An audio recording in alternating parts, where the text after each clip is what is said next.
Our story starts in the street where the fat cousin is making fun of the boy. All of a sudden, two phantoms in cloaks appear and try to suck their brains out. But luckily, the boy casts a super spell and the phantoms disappear. The fat cousin was in a bad way. He looked like a corpse that was still breathing. The boy had to drag him home. And when the boy's auntie saw her son, she started to fuss about him. Who did this to you, boy? Happy are we now? You finally done it. You finally driven him loopy. All at once an owl flew in and delivered a letter to the boy, in which the government of magic accused him of using a super spell in front of a normal human, and that he has to go to the court. Then the uncle, auntie and fat cousin went to the doctors. All of a sudden, Big Eye, Strange Hair and coloured politician saved the boy. They all fly away in broomsticks to a house which was the HQ of the Red Bird Gang. In the house he met the depressed elf, Ginger, and the SWAT and Ginger Sis, who was still falling in love with the boy, but the boy still wasn't interested. Also, the Ginger twins put in an appearance. The boy found out that the Red Bird Gang was fighting against the evil boss. The boy realised that the members of the gang included his godfather, the trampy werewolf, Ginger parents, Strange Hair, the coloured politician, Big Eye, and even Greasy. The SWAT also told the boy that the government was writing in the newspaper that the boy was a liar and that no one believed that the evil boss had returned. The next day, the boy went to the court.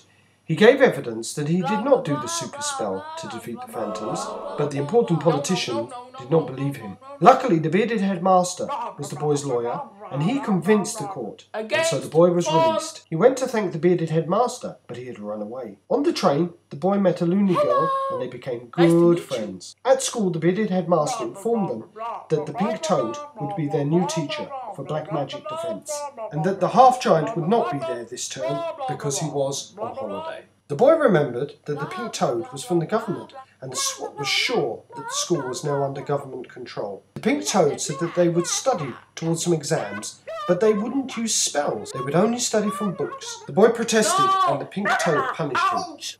She started to prohibit many things at the school.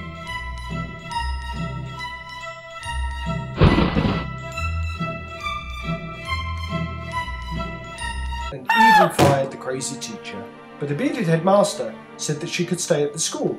The SWAT told the boy that someone had to teach the students magic and that he should be the one to do it. In the end, she convinced him. The boy created the army of the bearded headmaster, and lots of students joined. The only problem was, where should they train? Luckily, Dopey found a helping room which would help with everything. The students started to learn and practice magic.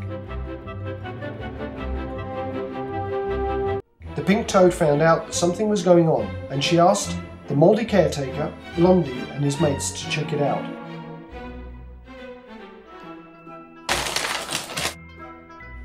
Christmas was on its way and they broke up for the holidays. The boy took his chance and finally kissed the girl. The boy was worried that he was becoming more and more like the evil boss, and he was also worried that the evil boss could get into his thoughts, so he started to attend special lessons with Greasy to learn how to defend himself from this. After the Christmas holidays, the half-giant finally came back and explained that he was told by the bearded headmaster to meet with the giants to try to persuade them to join the good side, but they wouldn't. The next day, the boy found out in the newspapers that many prisoners had escaped from the magical prison, and these were all guys that were connected with the bad boss. Among them was the laughing murderess, who was the boy's godfather's cousin. Finally, the pink toad found the army's headquarters. She and the important official both thought that the army was organised by the bearded headmaster, and they thought wrongly that he wanted to assassinate the official. They relieved him of his duties. The pink toad was now the headmistress. The next day, the students were taking exams. In the middle of the test, the Ginger twins let off some fireworks. In his thoughts, the boy saw his godfather being tortured by the evil boss, who wanted to know where a certain glass globe was. The boy decided to try to save his godfather. The army all flew to the government headquarters to the room full of glass globes. The boy found his globe, which told him that only he or the evil boss could survive. There he met Blondie's father, the laughing murderess, and all of the other bad guys. Our heroes ran away. The bad guys took them as hostages. The boy gave his glass globe to Blondie's father, and then his godfather appeared and punched Blondie's dad. All of a sudden, The other members of the Redbird gang appeared and the fight began.